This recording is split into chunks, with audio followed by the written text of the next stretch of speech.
Hey everyone, so this side Pragati from Government Institute of Medical Science. So later some days I pursue BMLS. तो first of all इतने सारे मुझे doubt मिल गए थे कि ma'am college allot हो गया है, क्या क्या प्रोसीजर वगैरह है. सो आज मैं आपको सबको यही बताने वाली हूँ क्या प्रोसीजर है. तो firstly if you got the JIMS college so best one.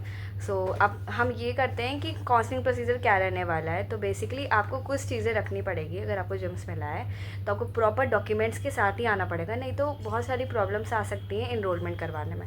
So first of all अगर आप आ रहे हैं जिम्स में तो हमारी जो पैरामेडिकल का पूरा सीन वगैरह नीचे कॉलेज वगैरह का वो बेसमेंट में होता है. लाइक उसकी पूरी ऑफिशियल वर्क वगैरह बेसमेंट में होता है. तो आप आएंगे और सबसे पहले नर्सिंग कॉलेज के पास ही पैरामेडिकल कॉलेज है जो कि आप इसमें एंटर करेंगे.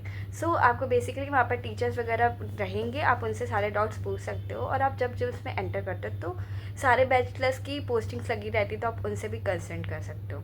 नेक्स्ट थिंग हम आते हैं कि हमें कौन कौन से डॉक्यूमेंट्स रखने चाहिए अगर हम पैरामेडिकल बैचलर्स की काउंसलिंग करवा रहे हैं. तो फर्स्ट ऑफ ऑल हमें स्कोर कार्ड रहना चाहिए, allotment letter, admit card, 10th and 12th की marksheet is the most important.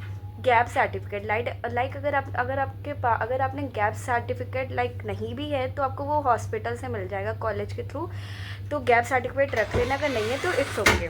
Second one आता है आधार कार्ड. सारे डॉक्यूमेंट्स की पहली बात तो फ़ोटो कॉपी भी रखना साथ में, क्योंकि आप जब कॉलेज आओगे और आपका जब ये सब प्रोसीजर चलेगा तो आपका सारा की सारा फ़ोटो कॉपी लिया जाता है, ओरिजिनल नहीं लिया जाएगा इतनी जल्दी. तो आधार कार्ड, इनकम सर्टिफिकेट, इफ़ अगर आपने इनकम सर्टिफिकेट बनवाया है तो आप वो ज़रूर रख लेना.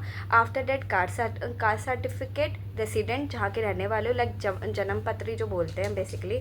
फीस रिसिप्ट जो आपने 40,000 अपने जो कॉलेज अलॉटमेंट के पहले जो दिया था, लाइक कॉलेज अलॉट हो गया था उसके बाद जो 40,000 की सीट हमने बुक करी है उसकी फ़ोटोकॉपी ज़रूर रखना. फ़ोटोज़ पे आते हैं मोस्ट इंपॉर्टेंट थिंग कि आपकी खुद की 5 फ़ोटोज़ होनी ही चाहिए और आपके साथ में आपके पेरेंट्स की भी होनी चाहिए. लाइक आपके फादर मदर की फ़ोटोज़ मस्ट थिंग उसमें डॉक्यूमेंट्स में लगती है, तो फादर मदर की 5 फ़ोटो रख लेना. और आप जब भी आना अगर इफ़ पॉसिबल है तो अपने दोनों पेरेंट्स को लेकर आना, father and mother. If possible नहीं है तो आप फादर या मदर को भी लेकर आ सकते हो. तो इतने सारे डॉक्यूमेंट्स हैं जो होने ही चाहिए आपके पास. आफ्टर डेट हम ये आते हैं कि बहुत स्टूडेंट्स को ये डाउट था कि जिम्स अच्छा है कि नहीं अच्छा है. तो हाँ, जिम्स अच्छा है, बस जिम्स के कुछ डिसएडवांटेज और एडवांटेज सबके अंदर होता है और सबके मेडिकल कॉलेजेस में भी कुछ ना कुछ प्रॉब्लम्स होती है.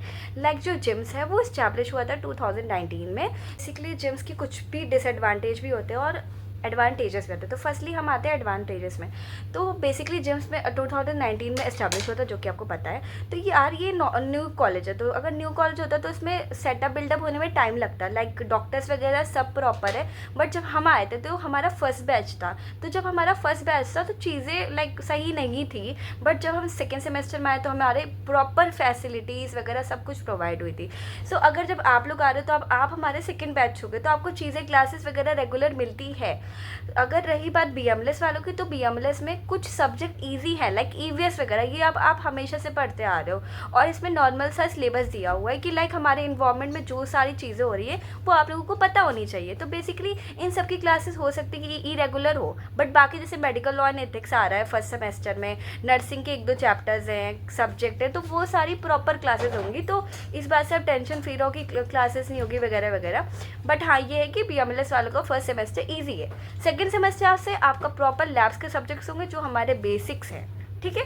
तो आफ्टर डेट हम ये हमारा कन्फ्यूज़न दूर होता है कि थोड़ी बहुत प्रॉब्लम्स रहती हैं क्लासेस में, बट सिर्फ बीएमएलएस के लिए. ओटी वगैरह की सारी चीज़ें सेम अच्छी रहती है क्योंकि उनके सब्जेक्ट भी थोड़े हार्ड रहते हैं. लाइक मैनेजमेंट सब्जेक्ट है तो इफ़ अगर क्लासेस नहीं होंगी प्रॉपर तो उनकी मतलब उनको एग्ज़ाम लिखने में बहुत दिक्कत आएंगी. सो आप समझ गए ना.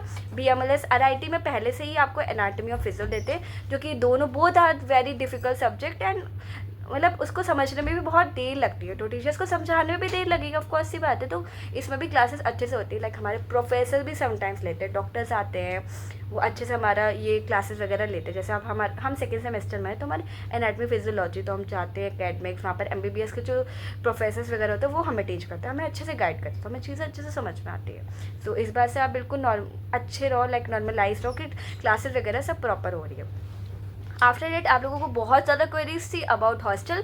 सो गर्ल्स हॉस्टल का थोड़ा सा मे बी थोड़ा समथिंग चल रहा है, लाइक उनको शायद न्यू हॉस्टल प्रोवाइड होगा.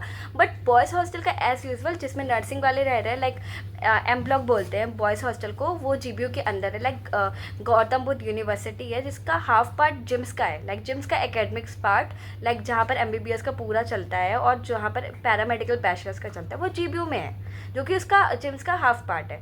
तो जीबीयू के अंदर एक एम ब्लॉक है, पूरी बिल्डिंग है जो कि बॉयज़ हॉस्टल की है, जिसमें आप लोगों को अलॉट होगा hostel. So don't worry boys, आप लोगों को जिम्स का हॉस्टल अलॉट होगा। आफ्टर डेट मेस वगैरह जीबीयू की रहती है बॉयज़ की, एंड गर्ल्स की जो हॉस्टल वगैरह है, अगर नर्सिंग हॉस्टल में अगर आप लोग आते हो तो उसमें मेस नीचे ही रहती है। So don't worry about this, ground floor पर है मेस और रूम्स वगैरह सही है। बट आई थिंक सो अगर आप लोग रूम्स वगैरह वैकेंट नहीं है नर्सिंग हॉस्टल में, सो आप लोगों को न्यू हॉस्टल मिलेगा, ठीक है। आप जब आओगे तो इस बारे में आपको वहीं पर ही सारी चीज़ें पता चलेंगी। आफ्टर डेट बहुत लोग बोले थे यूनिफॉर्म क्या है, तो सो बैचलर्स पैरामेडिकल की नॉर्मल सी यूनिफॉर्म है, लाइक लाइट ब्लू कलर की शर्ट है एंड ट्राउज़र है एंड फॉर्मल शूज़ या सैंडल्स वगैरह अलाउड है, ऐसा कुछ नहीं है। हाँ, लेकिन गर्ल्स के लिए आप वेलीज पहन लो या फिर शूज़ भी ब्लैक तो चलेगा, ठीक है। तो इट्स ओके। और आफ्टर डेट अब इतनी सारी क्वेरीज तो मैंने सॉल्व कर दिया। बाकी ये हो रहा था कि मुझे बीएमआरआईटी के बारे में चीज़ें बताओ और बीएमएलएस के बारे में, तो मैंने बीएमएलएस का थोड़ा सा ओवरव्यू दे दिया था, बट मैंने बीएमआरआईटी का नहीं दिया था, तो वो मैं नेक्स्ट वीडियो में बताऊँगी। बाकी हाँ, ये है कि बीएमआरआईटी अगर आप जिम से करो तो बहुत अच्छा सीन है, क्योंकि यहाँ पर मशीन्स वगैरह काफ़ी अच्छी है और सारी ही मशीन्स दी गई है आपको। तो अगर आपके पास अगर आपके कॉलेज मेडिकल कॉलेज में सारी मशीन्स वगैरह होंगी तो आपको सीखने में बहुत अच्छा रहेगा और आपकी क्लिनिकल पोस्टिंग्स बहुत अच्छी होती है, इस कॉलेज में बहुत अच्छी होती है। लेकिन 3 आवर्स की क्लिनिकल पोस्टिंग आप समझ रहे हो, आप अपना हेडेक कैसे दूर करोगे, कम्युनिकेशन स्किल्स कैसे करोगे लोगों के साथ में, वो सब आपको बहुत अच्छा रहता है कि अगर आपकी कम्युनिकेशन स्किल्स अच्छी हो रही है लोगों से बात करने में। So it is very helpful to communicate with another person. So बस इतनी सारी चीज़ें हैं। और बाकी अगर आपको कौन सी प्रॉब्लम में और कोई दिक्कत आ रही है सो कमेंट में, और आप कमेंट करो वीडियो में if you have any problem regarding the any course, so I solve it. और आफ्टर डैट मैं आपको बीएमआरआईटी की वीडियो बना दूंगी, और बाकी कुछ लोग बीओटी की भी पूछ रहे थे तो I surely make the video.